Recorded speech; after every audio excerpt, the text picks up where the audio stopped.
Have you heard? The young lady of the Medina family returned to her family after getting divorced. Her child is still so young, it's really unfortunate. How does she plan to raise him without a father?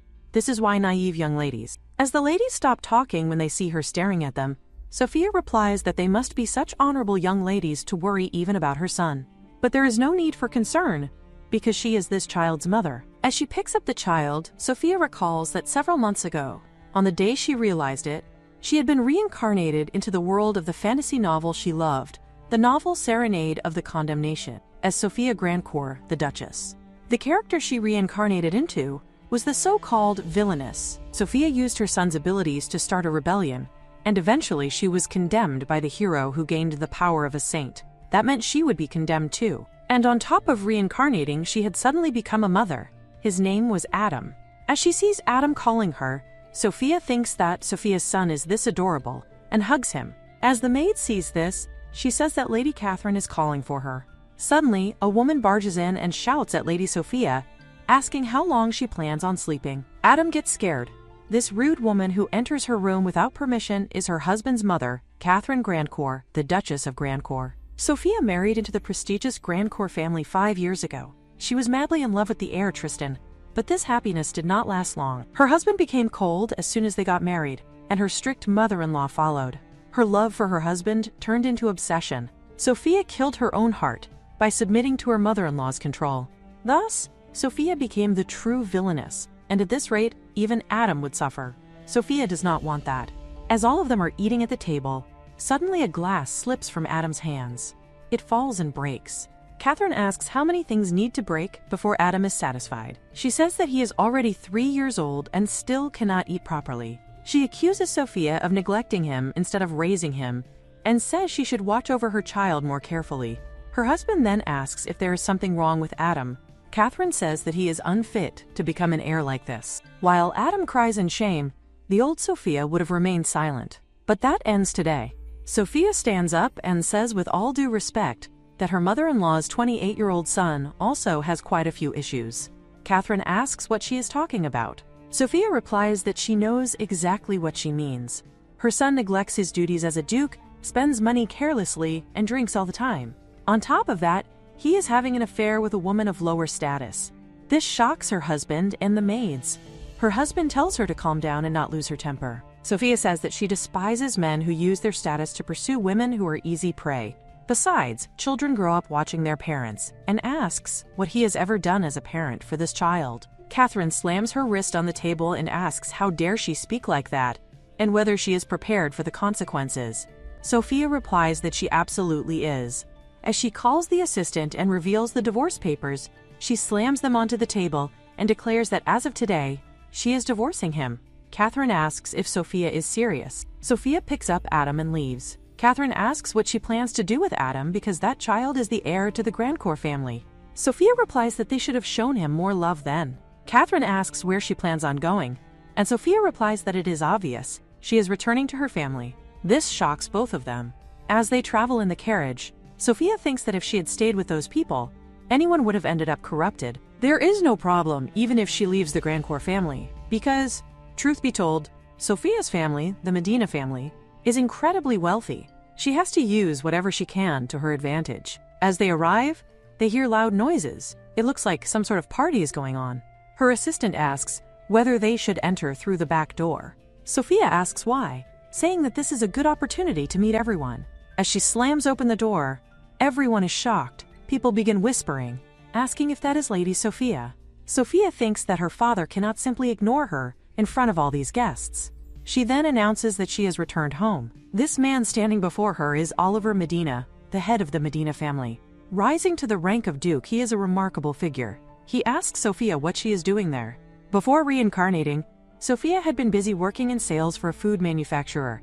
She always did whatever the clients demanded, and even took on the work of her juniors. Her boss turned a blind eye to everything, and she was the only one working overtime every single night. There were many times when she thought about quitting, but with student loans to pay and no way to rely on her poor family, she was too afraid to give up that stability.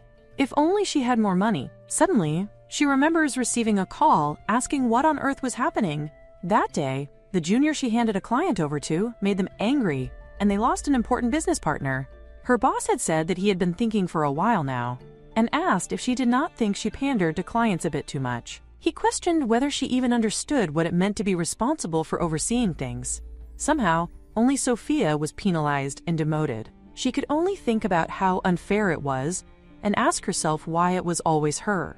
But she kept everything she wanted to say bottled up inside and taught herself to simply accept it. Suddenly, she trips. She thinks that perhaps because she wished she could live more freely, she was reincarnated into this world. Her father says that after years of never visiting, she suddenly shows up and asks what is going on. Adam gets scared. Sophia explains that she got divorced, and for the sake of both herself and Adam, she wants to live together there again as a family. Her father says that she was always selfish, and now she suddenly says something like this.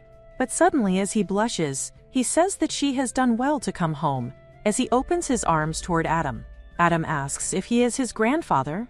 Oliver happily replies that yes, he is Grandpa, as he picks Adam up and starts kissing him affectionately. Sophia looks surprised. Her father says that both of them must be tired from the trip, and tells them to rest as much as they need before welcoming them home. Sophia already knew they were wealthy, but suddenly the maid interrupts and informs Lady Sophia that her meal is ready. She replies by thanking her. The table is filled with luxurious dishes, and the Medina family's wealth exceeds Sophia's expectations. The next morning, Sophia hears a voice greeting her. It is her mother. Sophia's mother says that she did not get to greet her properly yesterday because she returned so suddenly and went straight to bed. She then asks where Adam is. Sophia replies that he is with father.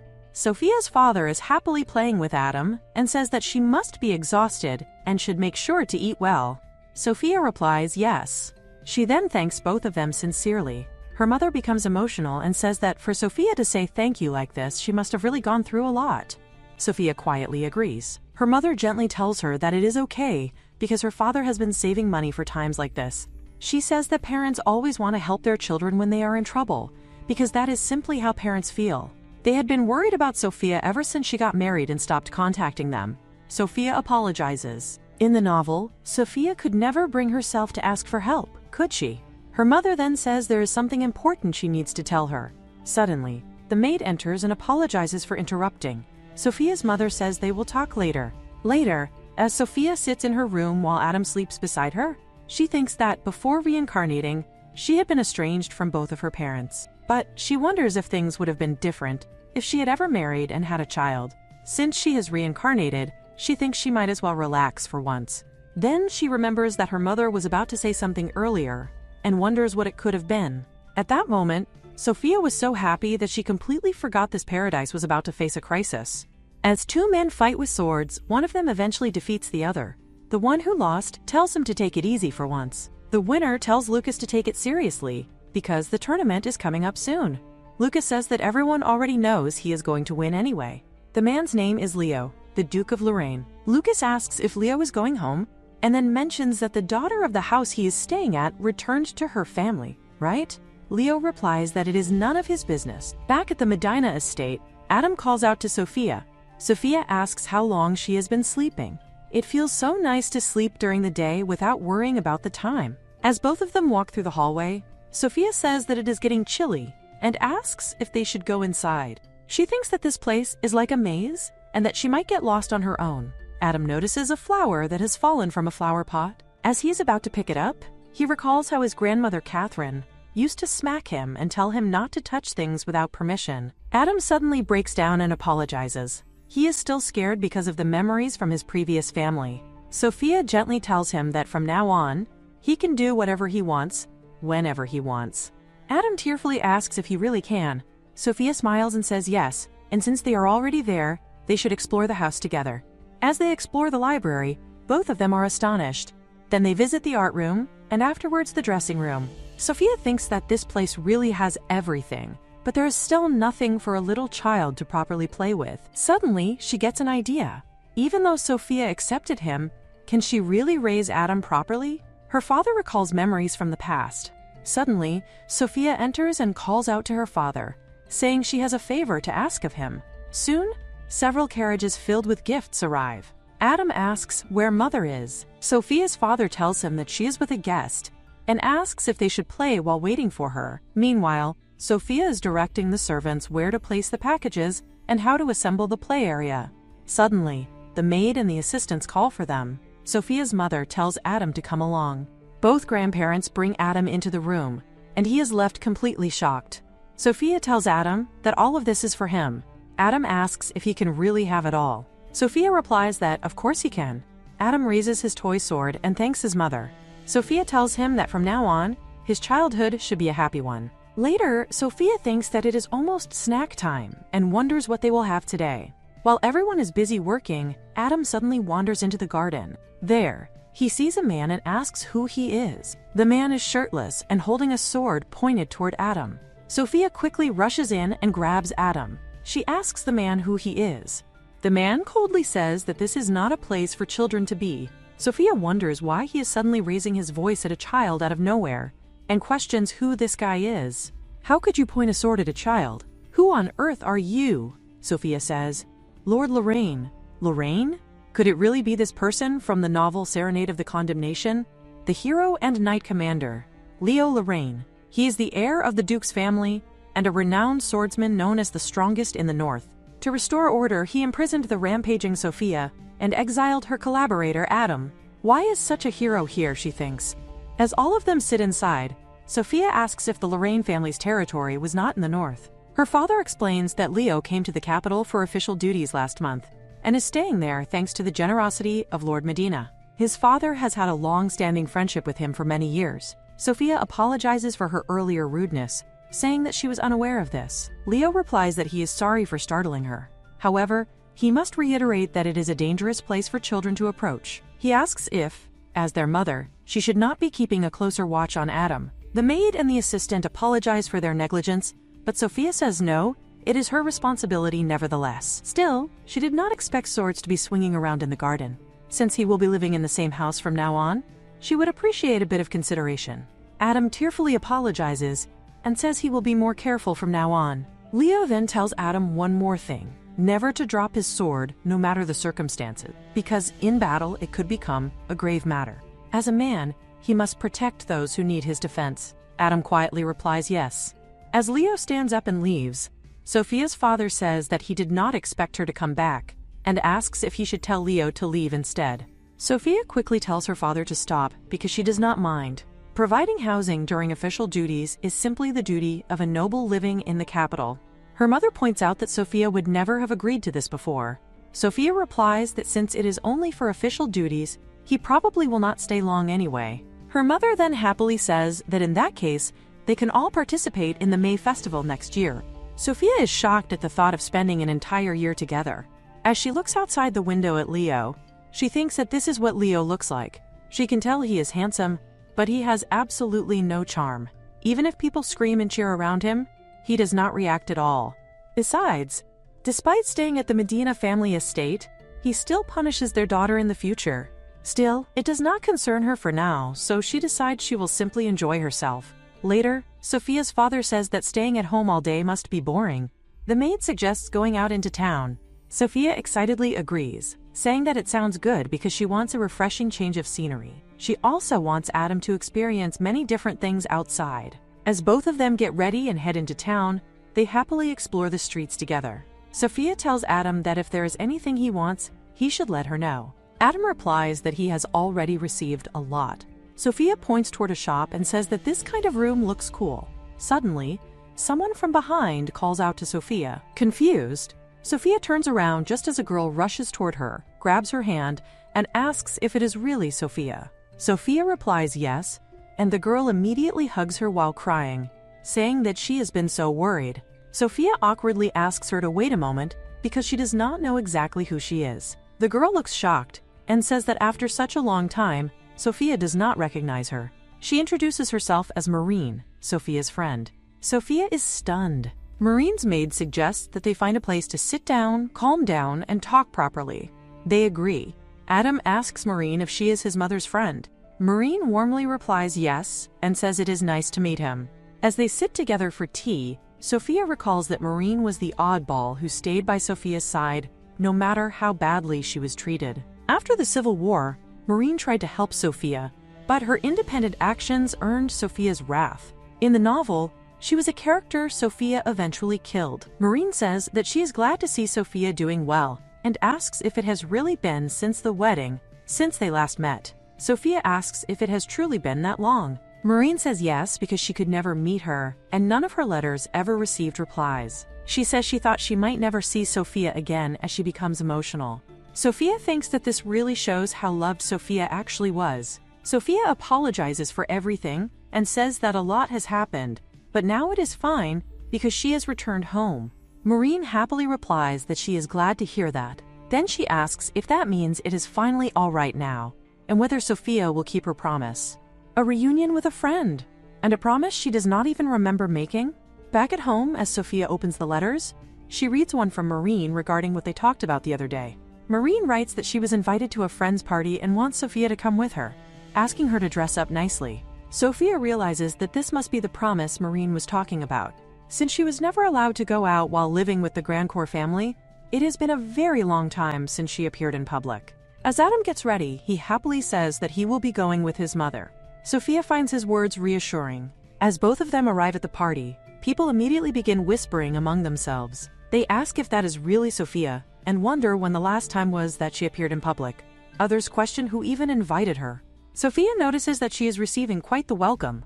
Marine quickly approaches her and says that she is so glad Sophia came. Sophia thanks her for giving her the chance to keep her promise. Marine says that she already thought this the other day, but asks if Sophia's atmosphere has changed somehow. Sophia replies that many things have happened since she got married.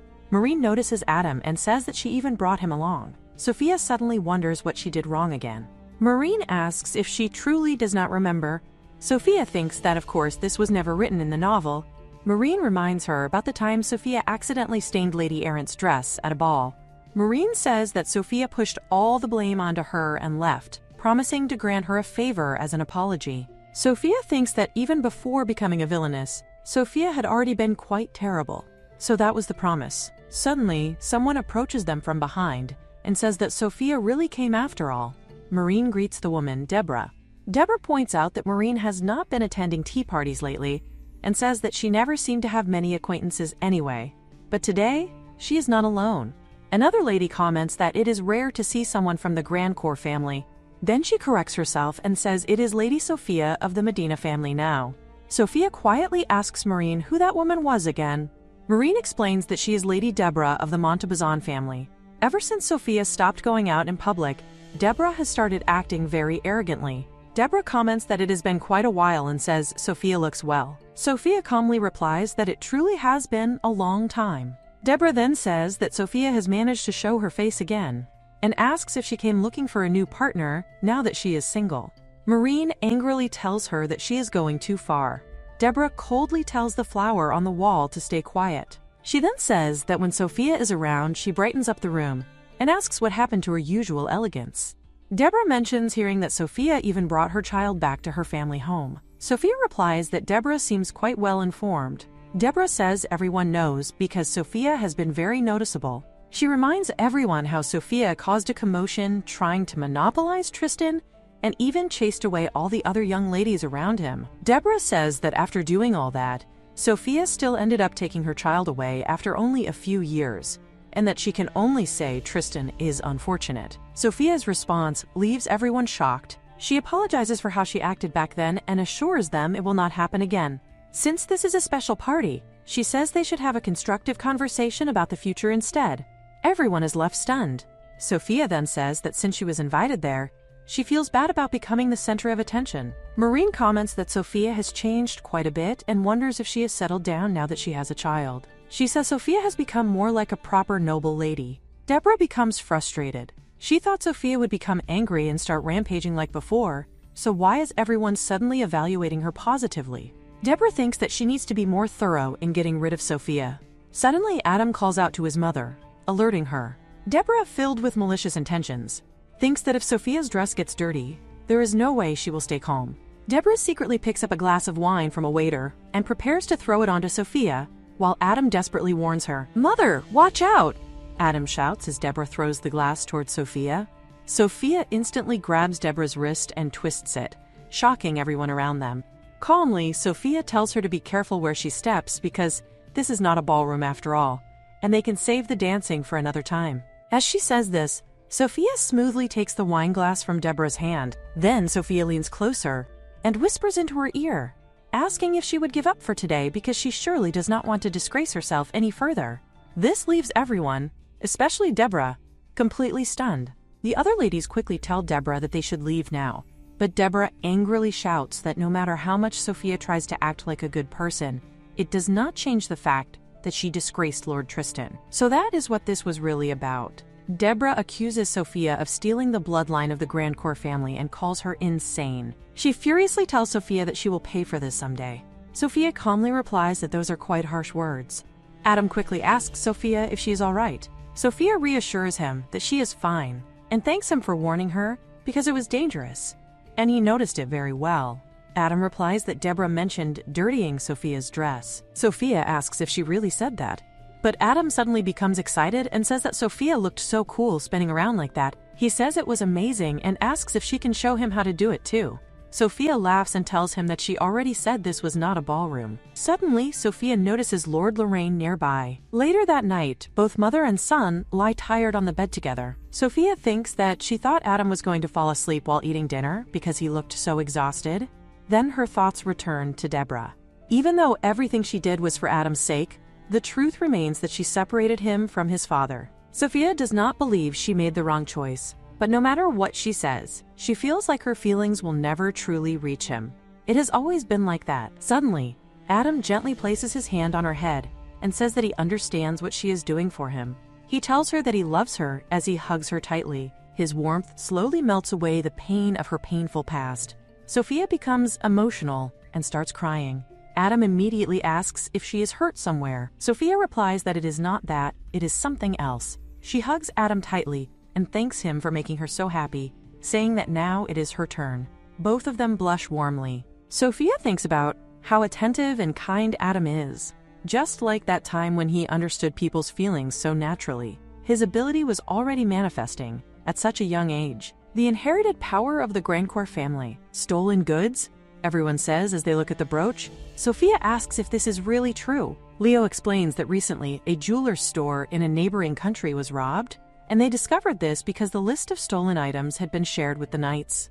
Adam asks Sophia what stolen goods mean. Sophia gently explains that it refers to things that were stolen from other people or shops. Sophia then asks if the merchant who brought this in is the culprit. Leo replies that he is not. The merchant was actually a victim who unknowingly purchased the stolen goods. He was a familiar face, so Leo never suspected anything, and the merchant kept apologizing profusely. Now that they know these items are circulating in the capital, they must act quickly. Leo asks them not to share this information with anyone in order to prevent panic. Sophia asks how Leo realized the brooch was on the stolen list. Leo explains that the gemstone with the color-changing effect is extremely rare, and this particular piece was significantly more expensive than the others, so it stood out immediately. As expected from the Medina family, they had unknowingly purchased something extraordinary. Leo says that he will take custody of it for now. Sophia's mother thanks him, though she looks heartbroken because she genuinely liked the piece of jewelry. Later, Sophia and Adam head into the city together. Sophia asks Adam what today's mission is. Adam excitedly replies that they are looking for a new brooch for Grandma. Sophia happily agrees and says they should head out immediately. Suddenly, Leo appears behind them. He asks what they are doing there. Sophia gets startled and tells him not to suddenly sneak up and start talking to her like that. Leo calmly asks if she already forgot what he told her earlier, because this is not the time to casually wander around outside. Suddenly, another voice interrupts and tells Leo not to get so worked up. Sophia turns around and asks who he is. The man introduces himself directly to Miss Sophia and says his name is Lucas. Sophia greets him politely and says it is nice to meet him, though she wonders how he knows her name when she never introduced herself. Lucas casually says that Leo only approaches a very selected group of ladies to speak with. Sophia recalls Lucas from the novel. He was Leo's mischievous but reliable friend. Lucas asks what brings Sophia there today. Sophia explains that due to certain circumstances, she is looking to buy some new accessories for her mother. Lucas laughs and recommends a store with stone walls that is known for carrying high-quality goods. Sophia comments that he seems very knowledgeable and thanks him. Lucas tells her that if she ever needs anything, she only has to call him and he will immediately appear. As Sophia and Adam head off, Leo tells them that he and Lucas will remain nearby, but they should avoid drawing unnecessary attention. Sophia thinks that Leo always has to add one extra comment. As they enter the jewelry store, Sophia asks if they could show her some large brooches, because she is looking for a gift for a family member.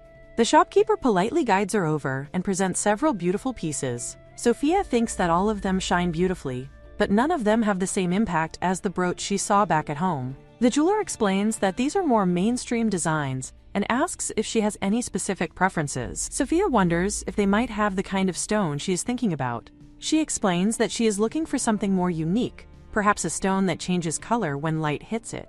The jeweler becomes visibly shocked before apologizing and saying that it almost feels like fate. He explains that they recently received several accessories with color-changing stones. Sophia is surprised. The jeweler says that it is not uncommon for stones to choose their owners and asks if she would like to see them. Sophia thinks that if the pieces are legitimate, then there is no issue, but there is also the possibility that they are stolen. She decides to ask him to show them anyway. The jeweler presents the collection and proudly explains that it is rare for them to gather so many of these stones together because they only come from a few specific locations. Sophia thinks that one of the brooches looks extremely similar to the one from earlier, but since she has never seen the stolen goods list herself, she cannot be certain. She begins wondering if the shop itself could somehow be connected to the thieves. Suddenly, Adam quietly says that the shopkeeper does not seem suspicious. Sophia looks at Adam in shock and asks if he can really tell. The jeweler asks whether there was nothing to her liking. Sophia quickly replies that the pieces are very beautiful and asks which trading company sold them to the store. The jeweler asks if she would like to meet them because they had just stepped out to fetch more stock. Then he announces that they have already returned. He introduces them as Rick and Barry from the Dondich Trading Company. Both of them immediately look extremely suspicious. As Sophia and Adam sit together with the two men, they introduce themselves. One of them says that he is Rick from the Dondich Trading Company, and the other is Barry. They explain that they are gemstone wholesalers. Sophia thinks that people should not be judged by their appearance, but these two definitely do not seem like honest men. The merchants say that it is an honor to meet someone from a ducal family. Sophia politely replies that it truly is fortunate timing. The men explain that the gemstone is a rare item that normally never reaches the market, but the Dondich Trading Company insisted on offering it to her personally.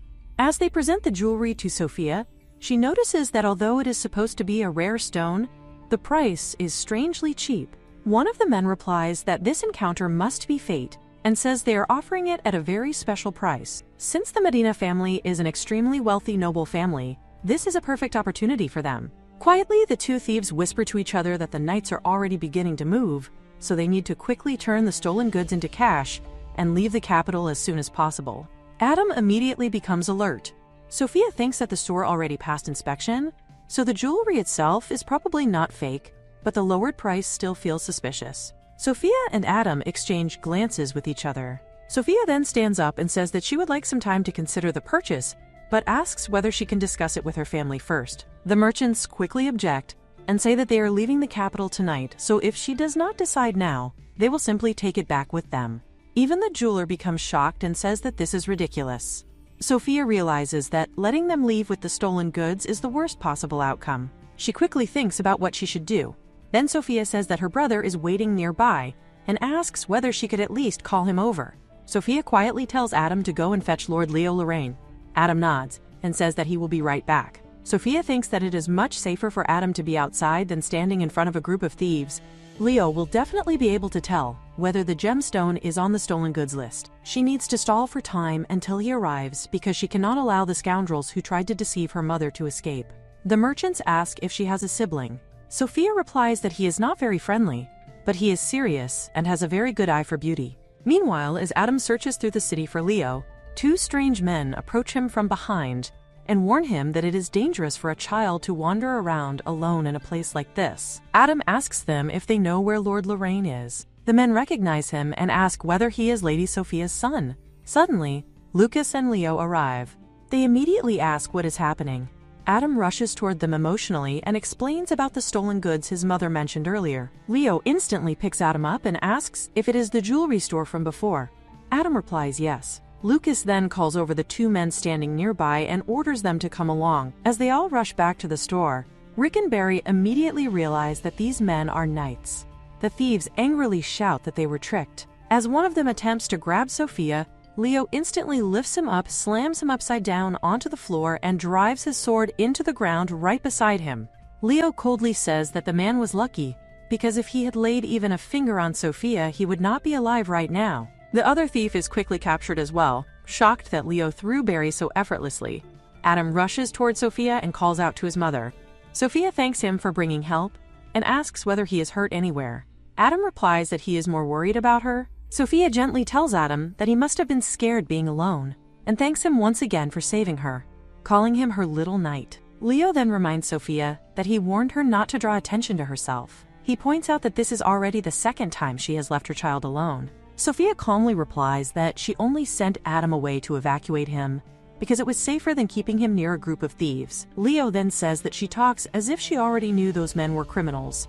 Sophia replies that she did. Leo kneels down in front of her and quietly says that if that is the case, then they will discuss this matter later. For now, they first need to hear exactly what happened inside the store and asks everyone to cooperate. The jeweler agrees. As Sophia watches Leo carefully, she starts wondering if he already knows something about Adam's abilities. As Leo sits in his room opening a letter, there is a knock at the door. He tells them to come in. It is Sophia. Leo points out that even though she has freedom within the mansion, it is still inappropriate to visit the room of the opposite gender so late at night. Sophia replies that she wanted to tell him this before the day ended, so she asks him to forgive her. She sincerely thanks him for helping her earlier. Leo replies that he only did what was expected of him as a knight. Sophia says that she thought he would say that, but thanks to him, she remained completely unharmed.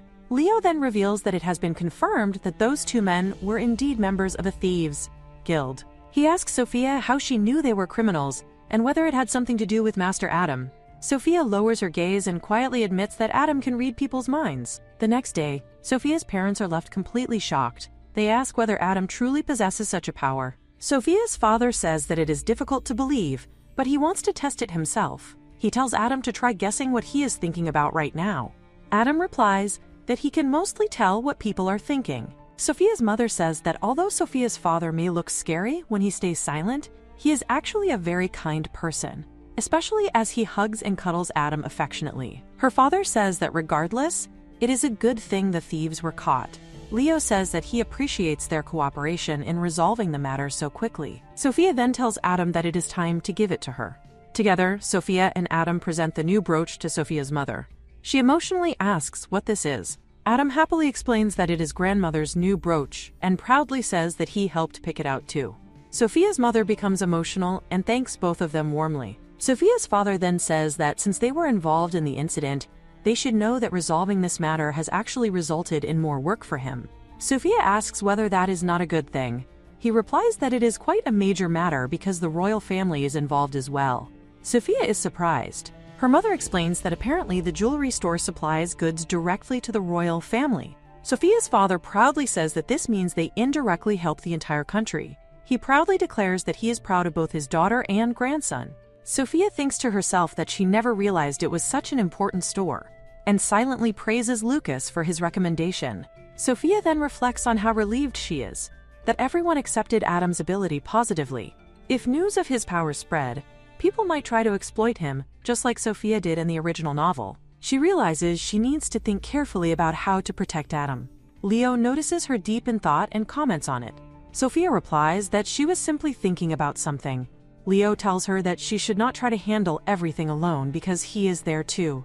Sophia quietly thanks him and says that once again he managed to guess her thoughts. Leo replies that he can usually predict them. Sophia wonders if Lord Leo Lorraine also has the ability to read minds. Leo responds by asking who knows, and then asks her what she thinks. Sophia notices what seems like a faint smile on his face for a brief moment. She starts thinking that maybe things will turn out better than she expected. The next day, Sophia's assistant and maid hurriedly come to her room. Sophia asks what is wrong.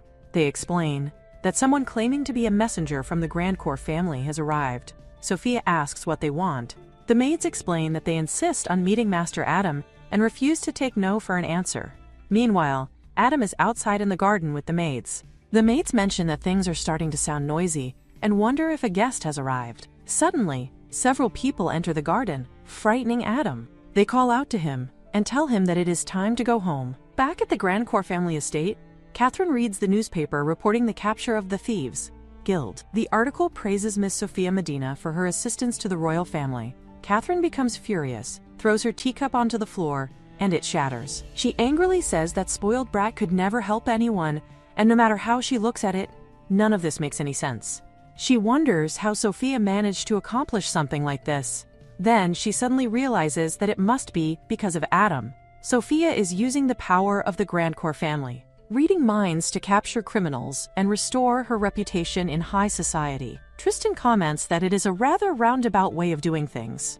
If it were him, he would have directly saved the commoners and turned them into allies instead. Catherine says that regardless of the method, she cannot allow Sophia to profit from using the power of their family. She declares that she must take Adam back immediately. Tristan responds by saying that in that case, he will personally go and bring Adam back himself. He says that Adam's power should be used for the benefit of the Grand Corps family. Back at the Medina estate garden, Tristan approaches Adam and says that Adam has already had plenty of time to relax, so now it is time to wrap things up and return home. Adam becomes frightened and stays silent. Tristan asks why he is not answering and mockingly asks if he is too happy to speak. Then, as Tristan approaches him, he accidentally steps on the crayons scattered on the ground. Tristan angrily says that Adam dirtied his shoes. One of the maids quickly steps forward and asks him to wait. She explains that she heard Master Adam will now be staying with the Medina family permanently, and that there was never any mention of him returning. Tristan's assistant immediately steps forward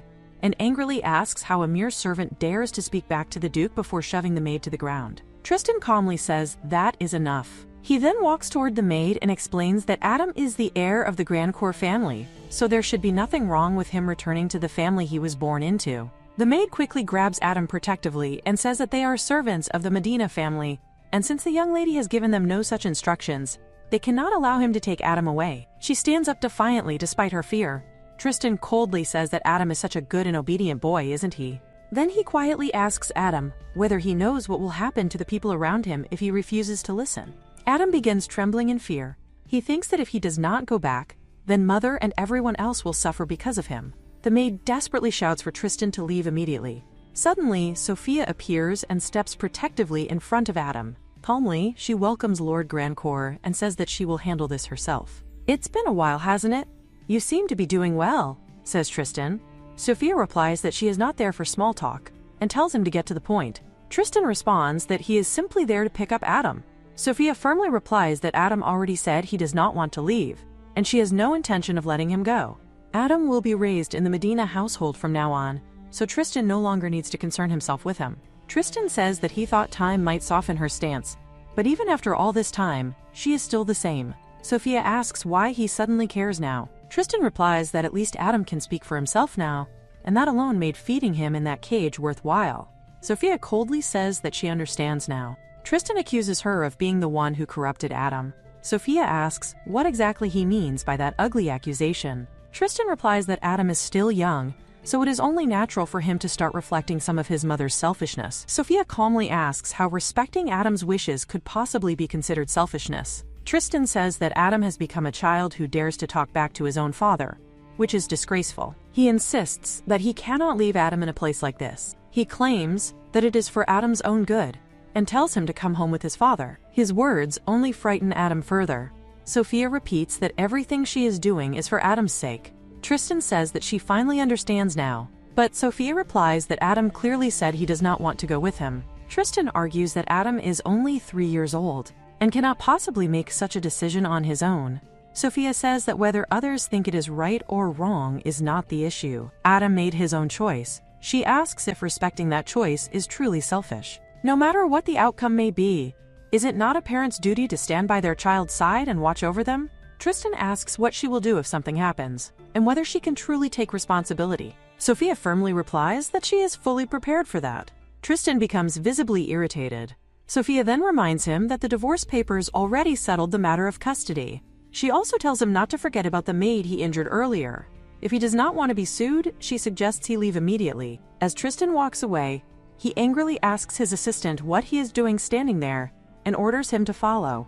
While leaving, Tristan says that it seems this matter will take more time and that they will discuss it another day. After they leave, Sophia calls out to Adam, Iris, and Sierra. Sophia praises the maids and tells them they were amazing. Sophia's father angrily says that Tristan deliberately waited until he was absent to make his move. How audacious. He immediately suggests assigning 10 guards to protect them, then changes his mind and suggests 20 instead. Sophia quickly says that would be suffocating and tells him not to overdo it.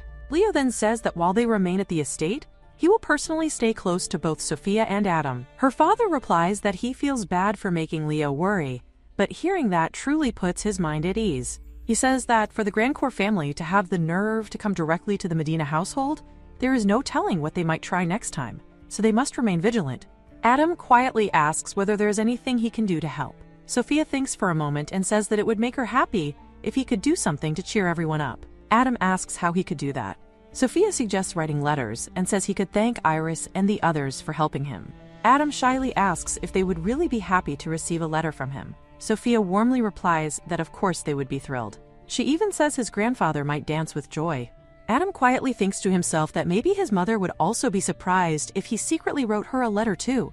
As Adam sits drawing, Leo asks why exactly he is there again. Adam replies that Leo himself said he would stay close to him. Leo sighs and says that is not what he meant, but oh well.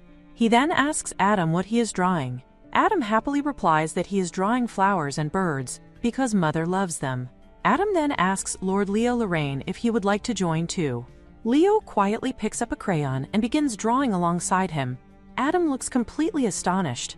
Meanwhile, elsewhere in the mansion, Maureen suddenly shouts that Lord Tristan has arrived. Sophia calmly replies with an, "Oh really?" Maureen immediately asks why he suddenly appeared now of all times. She wonders if Tristan saw the newspaper article and suddenly started missing his child or something. Maureen says that she saw the article and heard Sophia caught that band of thieves. She wishes she could have seen Sophia in action up close. Sophia tells Maureen that she was there too, but it was actually Lord Leo Lorraine who captured them. Speaking of Leo, Maureen asks whether everything is all right between them. Sophia asks what she means by that. Maureen explains that Leo has a handsome face, but he also seems extremely stern. She says there are even rumors that he is cold toward women, and that many of his own subordinates ran away from him out of fear. As Sophia calmly holds her teacup, she says that Leo definitely seems strict and distant, but it is not like he never smiles. Maureen immediately blushes, leans closer to Sophia, and reacts suspiciously. Sophia quickly tells her to stop and asks what kind of look that is. She warns Maureen not to get any strange ideas. Maureen teasingly says that Sophia's reaction seems a little suspicious though. Sophia immediately tells her to stop because she is already exhausted from dealing with Tristan and is not in the mood for this right now. Suddenly, someone appears and apologizes for interrupting them. Maureen is instantly left in awe at the sight of him. The servant explains that Master Adam requested Sophia come to his room. Sophia looks surprised and asks if Adam called for her. When Sophia enters Adam's room, she sees all kinds of drawings hanging across the walls. She asks what all of this is. Adam happily explains that they are all letters for Mother. Sophia is surprised and asks if they are really for her. Adam smiles and thanks her for everything. Sophia instantly becomes emotional, grabs Adam tightly, hugs him, and starts crying. Adam then says that he even made one for Lady Maureen too. Maureen looks through the drawings and asks if that one is a flower. Adam replies yes, and says there is a bird too. Then Maureen notices another strange drawing, and asks what that black creature is supposed to be. She wonders if it is supposed to be a knight or something. Adam explains that it is actually a crow. Sophia suddenly realizes something. Adam proudly says that Lord Lorraine drew that one too because he said Sophia liked birds. Leo awkwardly admits that as everyone can see, he is not much of an artist. Sophia almost bursts out laughing. Maureen quickly calls out to her teasingly. Sophia explains that it is simply because Lord Lorraine always seems like someone who can do absolutely anything, so seeing such an unexpected side of him was amusing. As Sophia laughs, Leo points out that she is laughing a little too much. Maureen quietly thinks to herself that from the outside, the two of them actually seem to get along very well. Then, as Sophia continues drawing, Leo quietly remarks that the same could probably be said about her too. I did it again, Sophia says as she sits in the heat. The maid comments that Lady Sophia is being careless again. Sophia replies that at least it is a relief the humidity is low, though summer is still unbearably hot. She says she wants to go somewhere with water, like a river or the sea. Suddenly, Sophia's father asks if she would like to accompany him somewhere. Sophia asks whether he is going out. He explains that he is heading to the port to inspect a trade ship that recently returned. Sophia immediately becomes excited at the mention of the sea. As they arrive at the port and board the ship, Sophia says that she thinks this is the first time she has ever seen such a massive ship. Her father proudly says that it is impressive, isn't it? He explains that this is the finest ship in their country, one said to withstand any storm. Sophia says that once things settle down, she would love to bring Adam there to see it too. Since Adam stayed home, Sophia's father warmly greets the workers and says he is glad to see everyone return safely. The workers greet Lord Medina respectfully and ask who the young lady beside him is. He introduces Sophia as his daughter and explains that she wanted to come and see the ship. The workers proudly present the imported goods they brought back, showing him excellent tea leaves and luxurious textiles. One of them comments that it is rare these days to see a young lady who wants to watch her father work. Sophia smiles and says the visit was definitely worth it because her father is clearly so admired. Sophia's father replies that flattery will get her nowhere, but Sophia insists she is being serious. One of the workers jokingly says that no one would have guessed Lord Medina had such a beautiful daughter and suggests Sophia spend some time chatting with them. Suddenly, Leo appears from behind and greets Lady Sophia, saying what a coincidence it is to see her there. Sophia is surprised to see Lord Leo Lorraine. Leo comments that she looks slightly tired and offers to accompany her to a nearby cafe. As they leave together, the workers become surprised and whisper among themselves about the man accompanying her. Sophia's father quietly thinks that if people begin talking too much, it could become troublesome for Sophia, so it is better to leave things alone. At the cafe, Sophia thanks Leo for helping her earlier and asks why he came to the port. Leo explains that he received word that Lord Medina was there, so he came to guard him. Sophia realizes that the Medina family works very closely with the royal family. Leo then comments that Sophia seems to have a very good relationship with her family. Sophia asks whether he means her father specifically. Leo replies that he means Lord Medina and her entire family. Sophia then asks if she can ask about Leo's family in return. Leo explains that he has a father and an older sister, but his mother passed away shortly after giving birth to him. He says that the Lorraine territory experiences long winters and is far from peaceful. There are frequent skirmishes with neighboring countries, so it is a place where people must become strong simply to survive. Leo says that his relationship with his father was more like that of a master and apprentice. From sunrise until sunset, he trained endlessly in swordsmanship, and there were even times when he was not allowed to sleep until he earned his father's approval. He admits it was difficult when he was young, but now he understands that his father raised him strictly in order to protect the territory and prepare him to become the heir. Leo says that Sophia may have her own opinions, but that is the kind of family he comes from. That is why he was surprised by the warmth and affection within the Medina family. Being around such a loving family is completely new to him. Sophia quietly says that she used to think her own father was frightening too. She used to wonder how he felt about the daughter who abandoned home and never contacted him again, but when she finally spoke honestly to him, the result was exactly as Leo saw. Sophia says she never realized how worried both her father and mother truly were about her.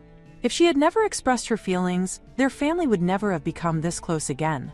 Sometimes, simply talking honestly can lead to understanding, especially while everyone is still alive. Leo quietly asks if something like that is really possible. Sophia smiles and tells him yes, it absolutely is. Meanwhile, far away in the Lorraine territory, a young woman prepares to leave. Someone asks if she is truly going, and tells her that if she does not want to go, she can still say no. The young woman replies that there are people who need her strength, so she will do her best. Her family tells her to take care of herself and reminds her she can always come back anytime. She thanks her mother and father before saying goodbye.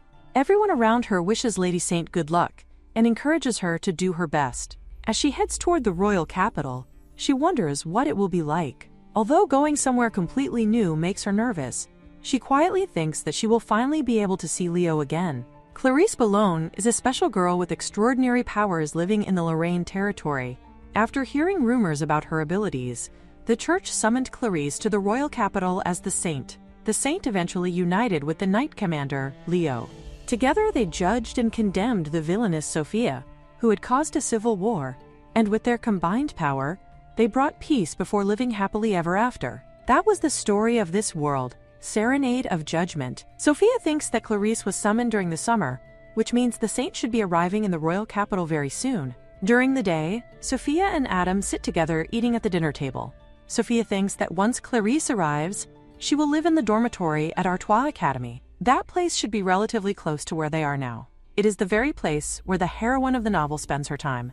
Honestly, Sophia really wants to see it. She wonders if she will get the chance to see those cute academy uniforms in person. There is even the famous stage where the confession scene happens. Sophia excitedly thinks that she absolutely has to make a pilgrimage there. Suddenly, her mother asks if she is going out today. Sophia replies that she is thinking about visiting the Artois district. Her father comments that it sounds very specific. Sophia explains that Adam will eventually attend school someday too, so she wants to scout out the area in advance. Adam excitedly says that he wants to see the school too. Sophia says she would love to take him, but if Tristan still has not given up, it could be dangerous outside. At the same time, Sophia realizes that if she keeps Adam locked away forever, she will only repeat the same mistakes from before. Sophia asks Adam to promise that he will not wander off on his own, and that he will stay by her side the entire time. Adam happily promises. Sophia's mother then suggests that if she is worried, she should ask someone to accompany them. Both Sophia and Adam immediately wonder who that could be. Later, as they head out, Sophia apologizes to Lord Leo Lorraine for troubling him again. Leo replies that protecting them is part of his duty, so she should not worry about it. When they arrive at Artois Academy, Sophia feels overwhelmed by the massive atmosphere around them and says the walls feel like they are closing in on her. Leo explains that it is considered the largest academy in the capital and that it accepts students starting from the age of 5. Sophia imagines that Adam might one day wear the academy uniform himself in just a few years. Leo quietly points out that the academy is not simply an ordinary school. Sophia replies that of course she knows that, and says she has not decided anything yet. Leo then asks if something is bothering her. He explains that the academy has a very open atmosphere and welcomes students from outside the kingdom as well. However, because of that, there are all kinds of students there, and Sophia may overhear some unpleasant things. That concerns him slightly. Sophia wonders if Leo is specifically worried because of Adam's abilities. Leo apologizes and says he knows it is not really his place to interfere. Sophia reassures him that it is perfectly fine and thanks him sincerely for the valuable advice. She says they will make a careful decision. Suddenly, they hear shouting nearby. Someone angrily yells at another person to watch where they are going. Sophia asks if there is a fight happening. A girl apologizes, saying she was not paying attention while walking. The boy angrily calls her a country bumpkin and tells her not to wander around aimlessly. Sophia thinks that this must be exactly what Leo was warning her about. It really does seem like all kinds of unruly students gather here. Suddenly, the boy clutches his arm and complains that it hurts after being bumped into. He aggressively asks what the girl plans to do about it. The girl becomes concerned and asks if he is hurt. Then she cheerfully says she will heal him right away. The boy looks confused and asks what she means by healing him. Suddenly, a soft glow surrounds her. While Sophia, Adam, and Leo watch in shock, the girl completely heals the boy's arm. She happily says that everything should be better now, and asks if he feels any other pain. The boy awkwardly replies that he is completely fine now. The girl smiles warmly and introduces herself as Clarisse, saying that if he ever needs help again, he should let her know. Sophia immediately notices her soft pink hair, gentle purple eyes, and the unmistakable power of a saint. There is no doubt about it. This girl is Clarisse Boulogne. Just as Sophia realizes this, Leo suddenly walks toward Clarisse and asks what she is doing there. Clarisse immediately blushes and rushes forward to hug Leo tightly, happily saying that it has been a while. Leo tells her that she is using her powers recklessly again. He reminds her that he has warned her many times that the royal capital is very different from the Lorraine territory.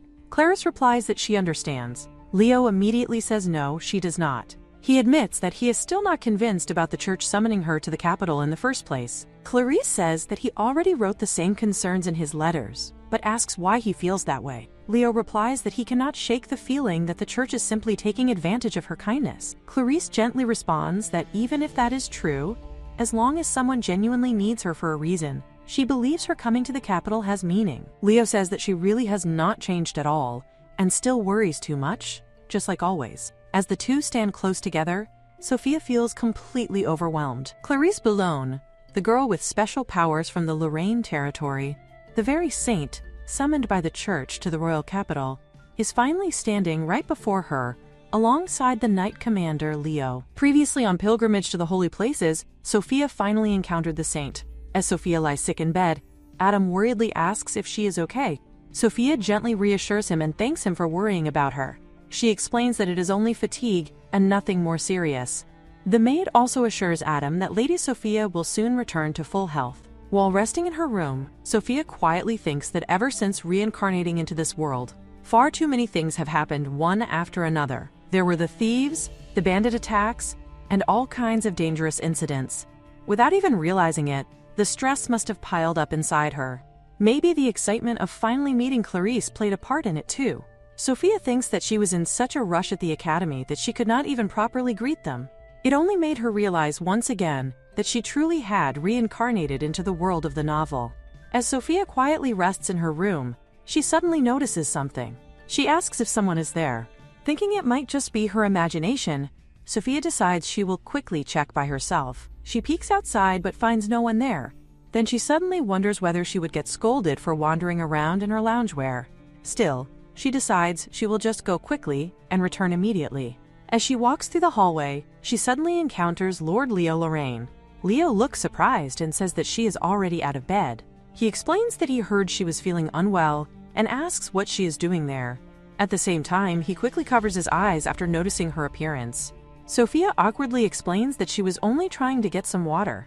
Leo immediately takes the water jug from her hands and firmly tells her to go back and rest because he will get it for her himself. Sophia tries to protest, but Leo points out that wandering around in that outfit is a little too free-spirited, does she not think so?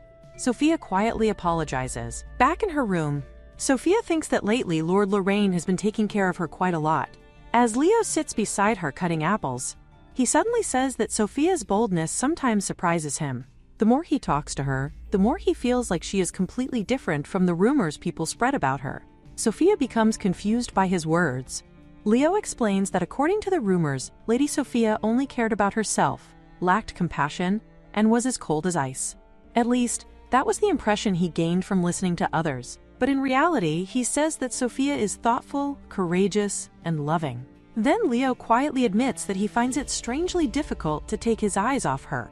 Both of them stare awkwardly at each other in silence for a moment before Leo suddenly stands up. He apologizes and says that was a very strange thing to say. Sophia quickly tells him that he does not need to apologize and not to worry about it. She shyly admits that she has simply never been praised like that before, so it caught her off guard. As she says this, her face begins blushing. As Leo leaves the room, he quietly says that he was being sincere.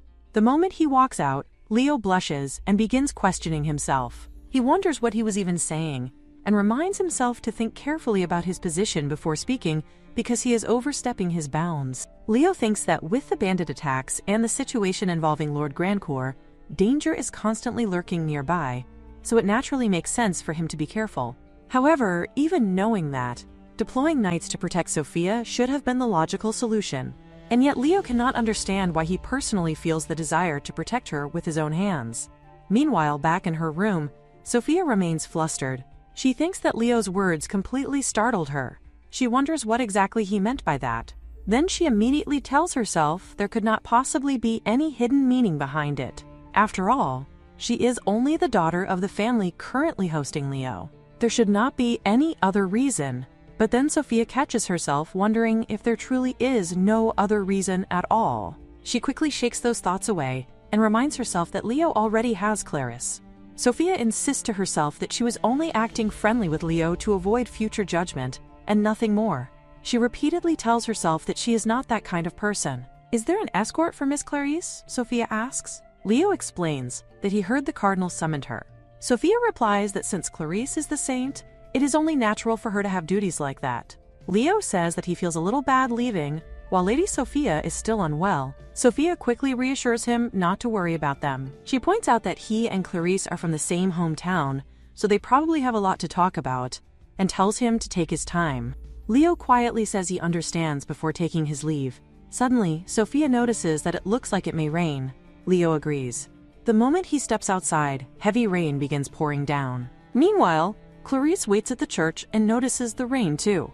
She says she is glad Leo came to pick her up with a carriage because otherwise she would have gotten soaked. Lucas, who accompanied Leo, cheerfully says that they cannot allow the saint to get wet and reassures her that they will safely escort her back home. Clarice looks toward Leo and says she is glad everything went smoothly today. Leo replies that they cannot exactly say it went well, because it is only natural for both the saint and the knights to constantly be evaluated. Lucas tells him not to look so gloomy because the weather is already depressing enough. Clarice warmly smiles and says she is truly glad someone like Lucas is around, because Leo is not very good at expressing his emotions. She says she was relieved to realize there are people in the capital who genuinely get along with Leo. Leo quietly replies that he is not a child anymore and does not need people worrying about him like that. He also points out that it is not only Lucas. Clarice excitedly mentions the ladies of the Medina family, whom she met the other day. Suddenly, Leo quietly tells her not to say anything further. Clarice immediately realizes something and apologizes as she hugs him lightly, saying she did not mean to surprise him. At that exact moment, Leo suddenly gets a strange vision of Sophia in danger. Clarice continues speaking, saying that once all of this is over, she hopes she can finally do as she pleases for a while and find somewhere quiet where the two of them can properly talk. However, Leo suddenly stands up and apologizes, saying he has matters he must attend to immediately, so he needs to return. Lucas quickly asks where he is going, how he plans to get there in the rain, and when he plans to come back. Leo replies that there is no need to worry, and says he is counting on Lucas to look after Clarice for him. As Leo rides away through the rain on horseback, both Clarice and Lucas watch him leave. Leo thinks to himself that if he stays close to Sophia, then perhaps there might still be something he can do to protect her. Even he realizes he is worrying too much. When Leo finally arrives back at the estate drenched from the rain, Sophia greets him and says that he has really been through a lot today. Leo asks how she is feeling. Sophia looks surprised and asks if he means her. Then she reassures him that as he can see, she is completely fine now. Instead, Sophia points out that Lord Lorraine is the one who is going to catch a cold at this rate. She quickly orders the maids to prepare a bath, wash his clothes, and bring him a fresh change of clothing immediately. Leo quietly says that if they simply leave his clothes alone, they will eventually dry on their own. Sophia immediately tells him that is obviously not the point, and urges everyone to hurry up. Suddenly, Adam notices someone approaching. Both Sophia and Leo turn around and see Clarice and Lucas standing there.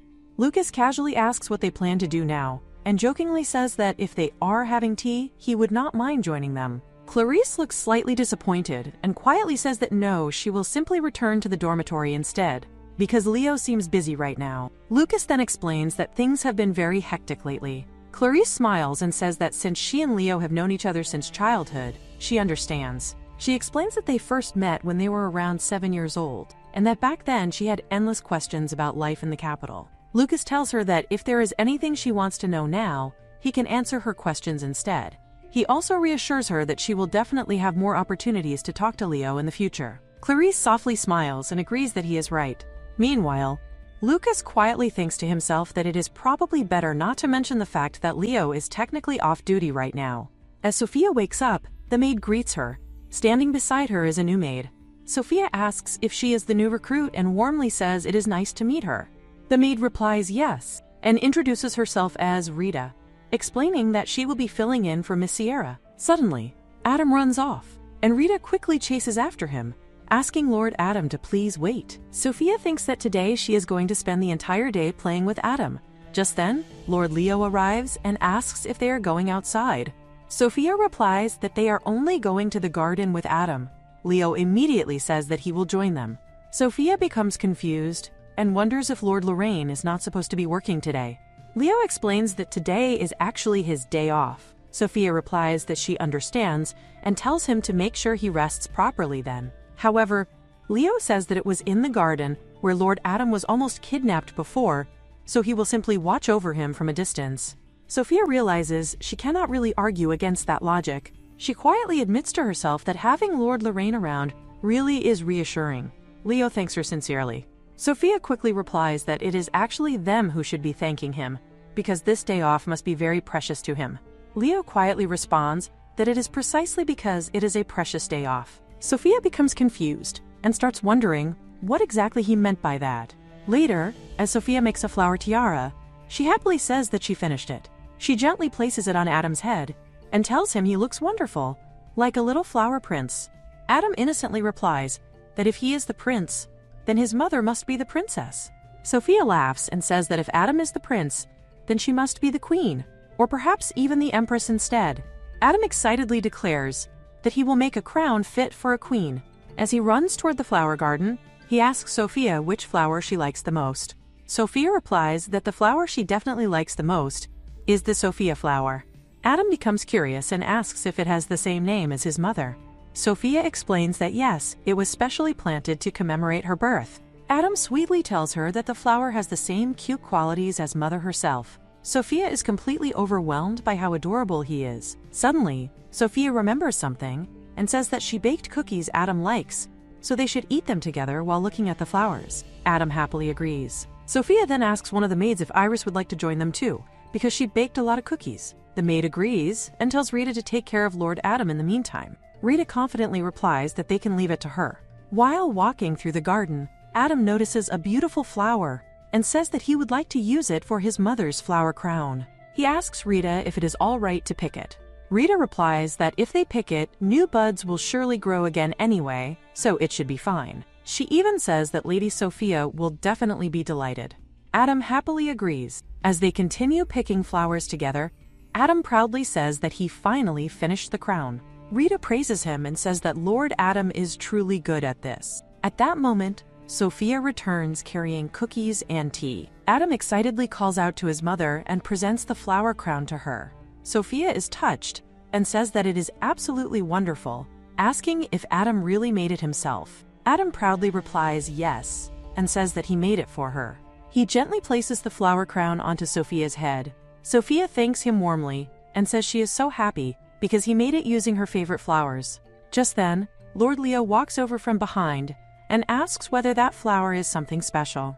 One of the maids explains that the flower Adam picked was actually a brand new species created especially for Lady Sophia. She says that this particular flower was the very last seedling remaining, so the young lady had been very worried about it. It only bloomed for the first time the other day. Rita immediately realizes what happened and breaks down crying, asking what she has done.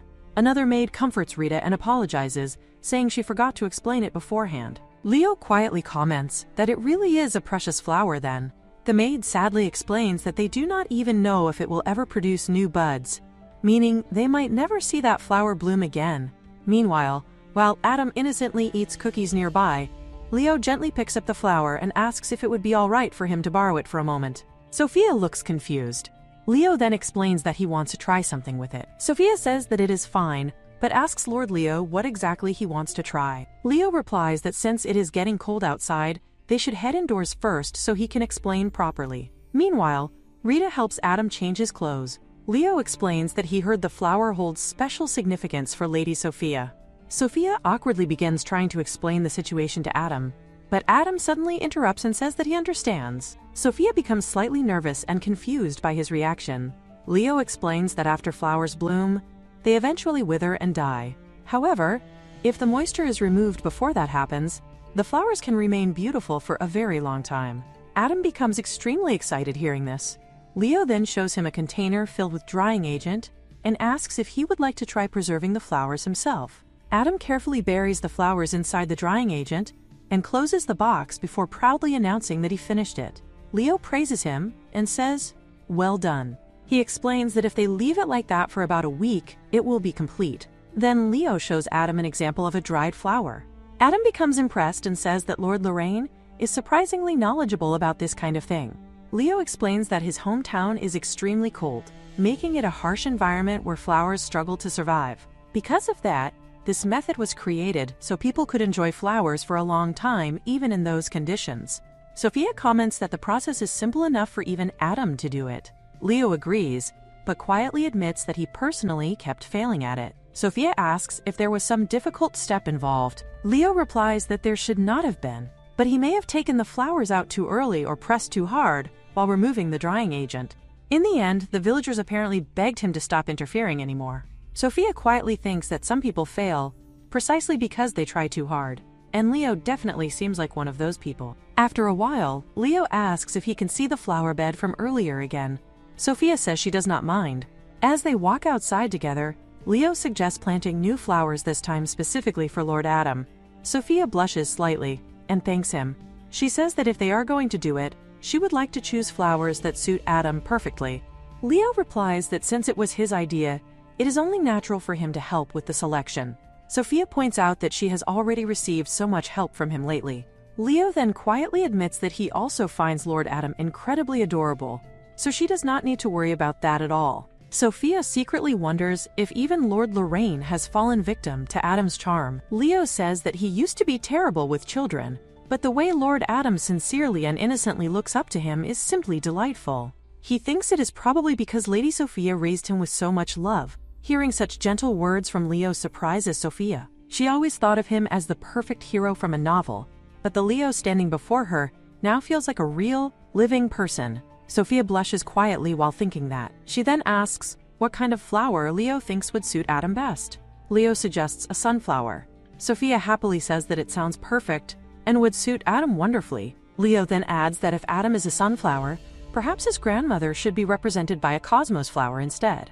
He explains that the flower language of the cosmos symbolizes harmony, humility, and maidenly purity, which fits her perfectly. Sophia becomes surprised and asks whether Leo actually memorized flower meanings. Leo casually replies that he is good at memorization, so he simply stored all of them in his mind. Sophia laughs softly and comments that Lord Lorraine truly is knowledgeable about everything. Leo becomes slightly embarrassed by the praise.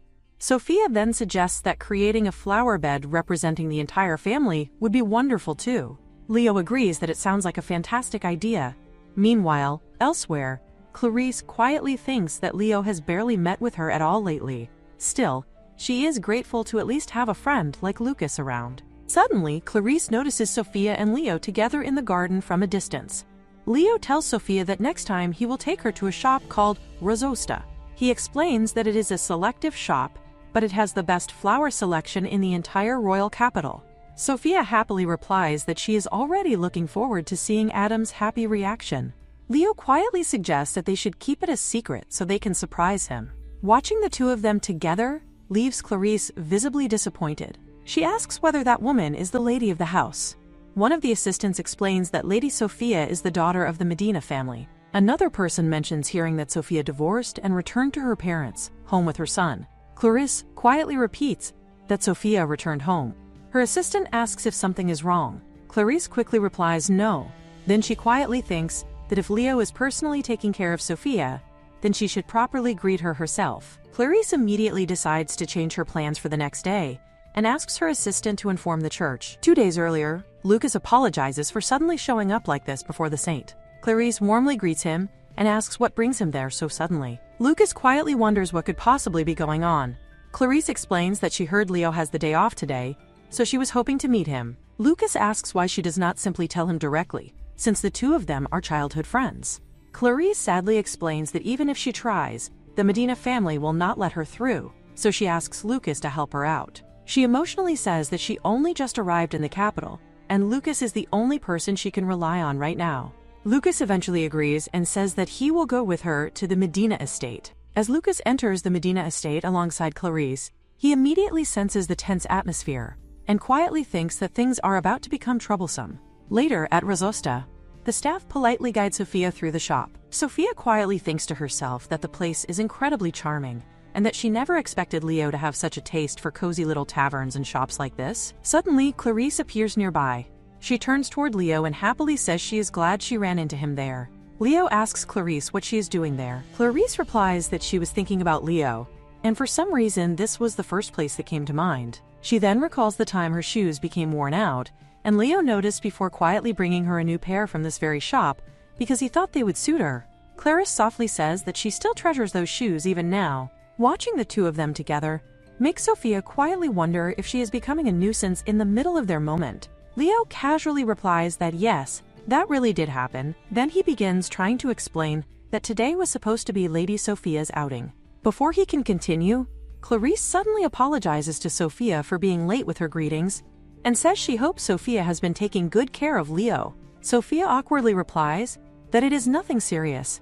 Clarice then apologetically says that she would like to borrow Leo for a little while because she needs his help choosing a dress. Sophia calmly replies that if Lord Lorraine is all right with it, then she has no objections. However, Leo immediately explains that this is not right, because he came there today specifically to guide Lady Sophia around. Leo then asks Clarisse if she could please be more considerate today because he honestly does not think she needs him just to choose dresses. Clarisse quietly hands Leo a letter and says that he is still just as stubborn as ever before telling him to look at it. After reading it, Leo becomes frustrated and asks why his father acted on his own again. Clarisse softly explains that if Leo's uncle asks her for something, she simply cannot refuse. Sophia notices the tension and says that if the matter is urgent, Leo should go ahead, because merely introducing her to the shop was already more than enough. Leo replies that he will finish quickly and come back afterward. However, Clarisse immediately reacts in surprise and asks what he is talking about. She reminds Leo that she is currently being introduced as his fiancé candidate, so naturally she wants to take her time choosing the perfect dress. Leo quickly corrects her and says that she is still only a candidate, so she should not say things that might cause misunderstandings. Clarisse quietly replies that everyone else around them already seems so enthusiastic about the engagement, and personally she thinks she would genuinely be happy if Leo became her partner. Hearing this, Sophia quietly realizes once again that Leo and Clarisse are destined to become engaged in the future. Since the two of them will eventually get married according to the novel, it is only natural. Meanwhile, Lucas silently watches everything unfold and quietly prays that his bad feeling about the situation does not come true. Clarisse then softly admits that she personally thinks it is still too early, but everyone around her keeps rushing the engagement discussions forward. She says she does not want to force Leo into anything. Then Clarisse turns towards Sophia and says that because she knows Leo very well, she believes he would support Sophia if she asked him to. Clarisse then calmly says that she has no intention of yielding Leo to anyone. Sophia quietly replies that such feelings are lovely. Clarisse continues by saying that this is exactly why she becomes worried whenever Sophia relies too heavily on him. Eventually, Leo will have to leave the Medina family estate, and relying on him too much would not be good for Sophia or for her child. Sophia calmly reassures her not to worry about that, because the Medina family has more than enough wealth. As long as she remains there, her son will be perfectly fine. Even if Sophia herself gets hurt, as long as her son is happy, then that alone is enough for her. Sophia gently says that she is sure Clarisse understands this feeling too, especially as a noble woman in love. Clarisse quietly replies that perhaps she does. Sophia then softly tells her that, in that case, she should not only focus on her own feelings for Leo, but should also treasure Leo's feelings as well. As one of Leo's friends, Sophia says she sincerely wishes for Lord Lorraine's happiness too. Clarisse quietly nods and agrees. Meanwhile, Lucas listens to the entire conversation in complete confusion. The rumored villainess Sophia and the real Lady Sophia standing before him feel like completely different people. Lucas realizes that rumors and gossip truly cannot be trusted after all. Then another thought suddenly crosses his mind. If Leo becomes angry whenever Lucas tries getting too close to Sophia, then what exactly does that mean? An engagement ceremony in a week? Leo asks in shock. He says that they were still only at the stage of selecting candidates. Clarisse explains that when she was summoned to the royal capital, it was already decided that this arrangement had been approved by His Holiness himself. Leo sits down, grabs his head in frustration, and wonders how things ended up like this. He cannot believe nobody asked for his opinion before it reached this stage. As expected, when it comes to his father, he truly has no say at all. Meanwhile, as Clarisse admires the dresses, she says that she needs to make some preparations first, so she plans to return to Lorraine for a while. Leo immediately replies that he will go with her. Deep down, he thinks that he wants to avoid things progressing any further while he is away. Clarisse asks what about his work. Leo replies that he will somehow manage because this concerns not only Clarisse but also his entire future. Hearing that, Clarisse becomes emotional and thinks that she cannot believe Leo cares about her this much. Leo tells Clarisse to hurry up already, and she happily agrees. Before leaving, Leo walks over to Sophia and apologizes, saying that something urgent suddenly came up.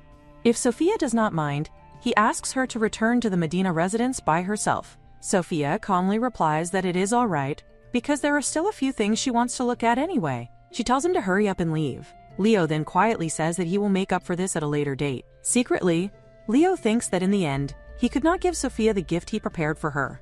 As he lightly touches the present hidden away, he promises himself that once he returns, he will definitely give it to her properly.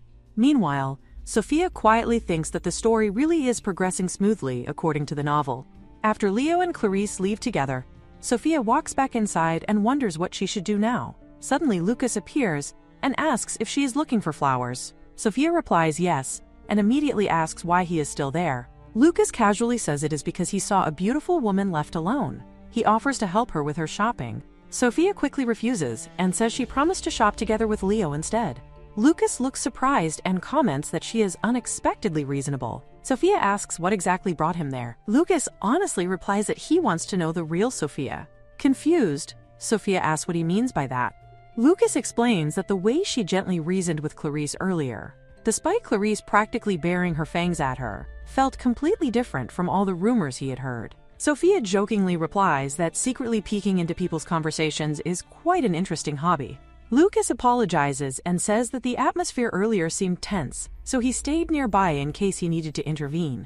However, in the end, there was clearly no need for him to meddle at all. Sophia asks if he was planning to act as a mediator and wonders whether she should thank him for that. Lucas says no, but instead asks her something directly. He wants to know why she asked Leo to help her shop, even after rejecting Lucas himself earlier. Sophia calmly replies that Leo brought her there because he considered her feelings carefully, and that thoughtfulness made her genuinely happy. Lucas suddenly suggests making a bet. Before Sophia can even react, he quickly leaves for a moment. Sophia becomes confused and thinks that she was already planning to head home anyway. She wonders if Adam is feeling lonely by now, and decides she should quickly buy some souvenirs and return soon. A moment later, Lucas comes back and explains the terms of the bet. If he can correctly understand Lady Sophia's feelings, then he wins. Sophia becomes confused and asks what feelings he is talking about. Lucas confidently says that right now Sophia is thinking that she wants to hurry home quickly. Sophia becomes surprised because he is absolutely right. Lucas then says that she should also be thinking about buying souvenirs for her family and the servants too. As he lifts the cloth covering a trolley beside him, he proudly reveals several carefully selected gifts. Lucas says that he picked out some nice items himself. Sophia smiles and says they are lovely. She immediately thinks Adam would probably be very happy with them. Sophia becomes impressed and asks how he figured all of that out so accurately. Lucas replies that by carefully observing her earlier interactions with others, he can generally understand what kind of person she is. Sophia quietly thinks that it is incredible he could understand so much from only a few conversations. She admits he has surprisingly sharp insight. Lucas then suddenly asks if she would go on a date with him as a reward for winning the bet. Sophia immediately refuses. Lucas jokingly asks if she still wants his help shopping then. Sophia sighs and says that since he technically won the bet, she will allow it. Deep down, Sophia quietly thinks how unusual it is for someone to genuinely want to spend time with her like this. Still, she feels happy that Lucas is sincerely trying to understand the real her. Meanwhile, back at the church, Clarice asks a priest whether Lady Sophia is truly a bad person. The priest immediately replies yes, and says he heard it directly from Sophia's ex-husband, so there can be no mistake. Clarice hesitates and says that despite that, Sophia has been supporting both her and Leo, just like the Holy Emperor would.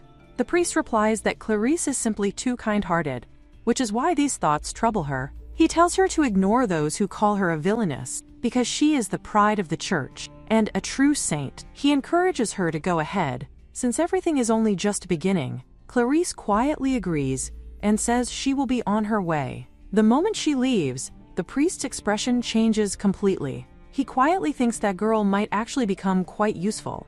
After all, if the church gains the strongest knight, Leo Lorraine, then there will be absolutely nothing left to fear. Adam asks whether Lord Leo is not coming today. Sophia replies that it seems that way. But if Adam stays patient, Leo will surely return soon. Adam sadly says that he wanted to show this to Lord Leo right away. Sophia gently suggests that in that case, they should send it to him instead. She says Lord Leo would definitely be happy to receive it. Adam immediately becomes excited by the idea. Sophia thinks that if they send it now, it should arrive around the same time Leo returns. Still, she quietly wonders whether this entire situation ever even happened in the original novel.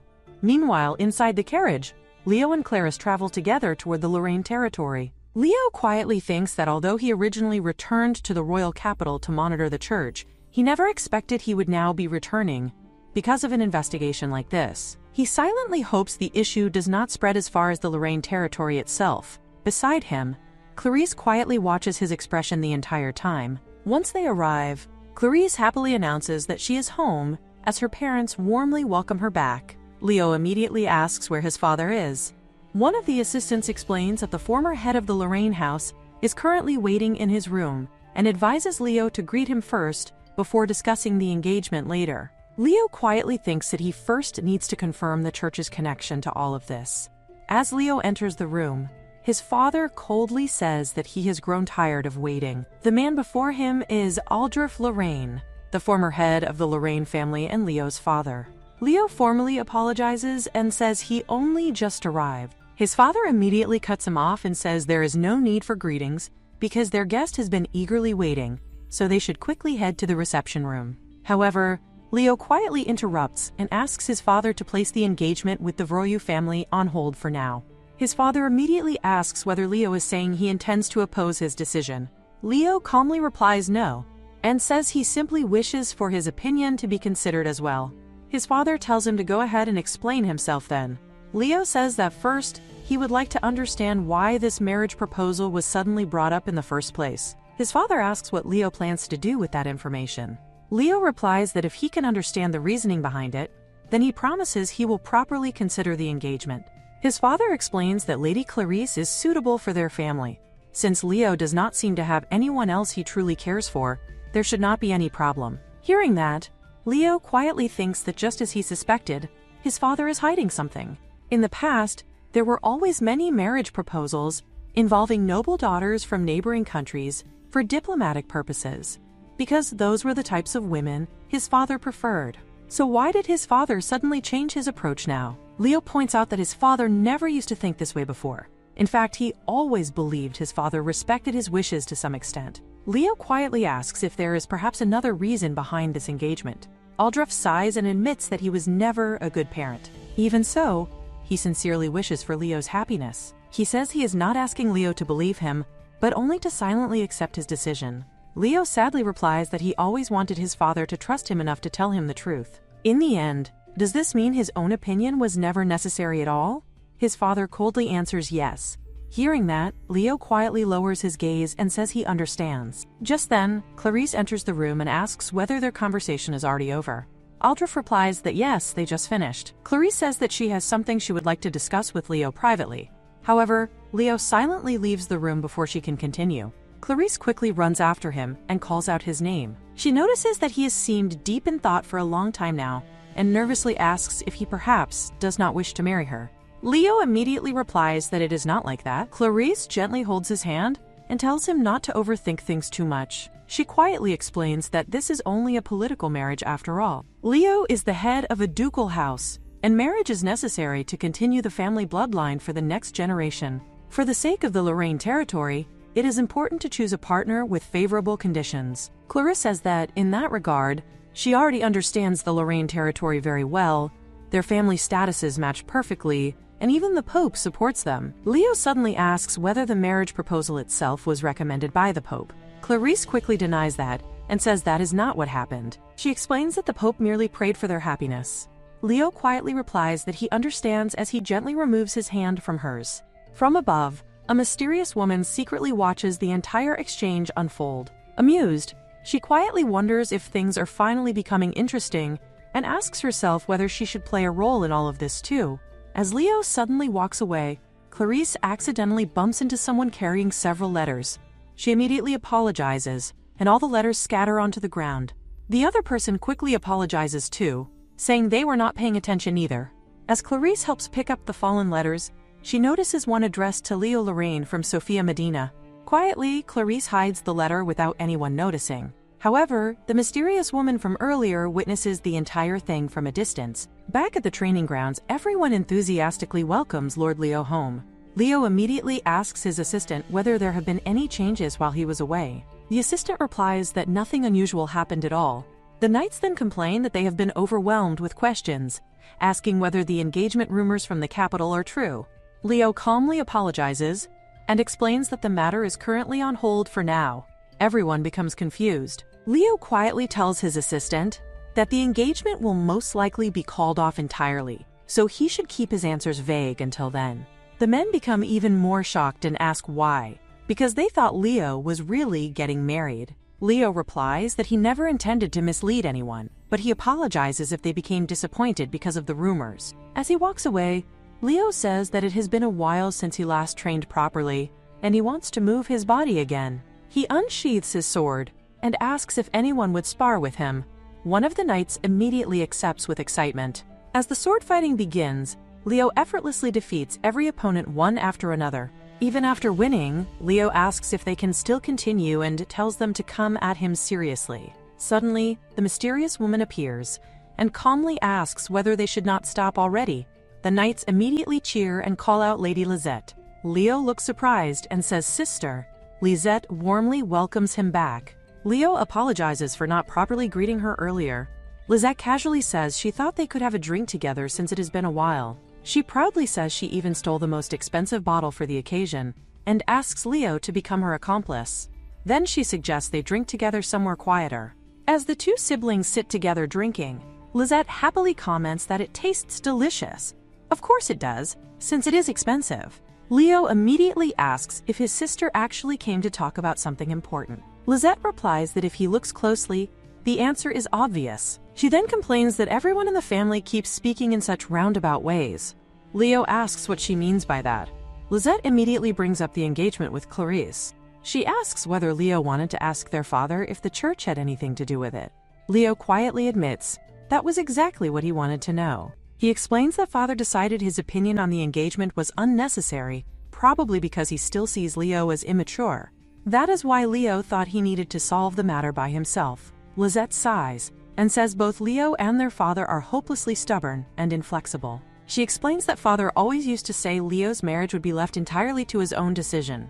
Yet suddenly he declared that Leo would marry Clarice. When Lisette asked why, father refused to explain anything, so she secretly investigated the matter herself. She discovered that during that time, their father met with a certain individual. Leo immediately asks if it was a church official. Lisette replies that she does not know the exact details, but she is certain some kind of deal took place behind the scenes. Hearing this, Leo quietly says he knew it. Leo sincerely tells his sister that he owes her for uncovering all of this. Lisette teasingly replies that, in that case, he should drink the expensive wine for her. As Leo drinks it, he admits that it is good. Lisette happily says that now it officially makes him her accomplice, meaning he will take the blame from their father for her stealing the wine. That, according to her, will be his repayment for the favor she did him. Leo quietly agrees and internally thinks that he does not believe he could ever win against his sister. As the two walk back together afterward, Lisette tells Leo to secure both the future of House Lorraine and his own future with his own hands. She proudly calls him her little brother. Leo quietly replies yes. Then Lisette suddenly remembers something and says that a letter was mistakenly delivered to her earlier, so she is returning it now. She hands Leo the letter from Adam. Leo opens the letter and reads it carefully. It says that Adam learned how to make dried flowers, and as thanks, he wanted to give Lord Leo a pressed flower. Leo looks genuinely impressed. Sophia explains that Adam put a great deal of effort into making it, so Leo should praise him properly once he returns home. The moment Sophia says, "When you get home," Leo's sister notices his expression immediately. She smiles and comments that Leo has learned how to make such expressions now. Leo asks if something is wrong. Lisette replies no, and says that it is actually a very good expression. She quietly wonders what kind of person managed to change Leo so much. Leo becomes confused and asks if he really changed that much. Lisette replies that from her perspective,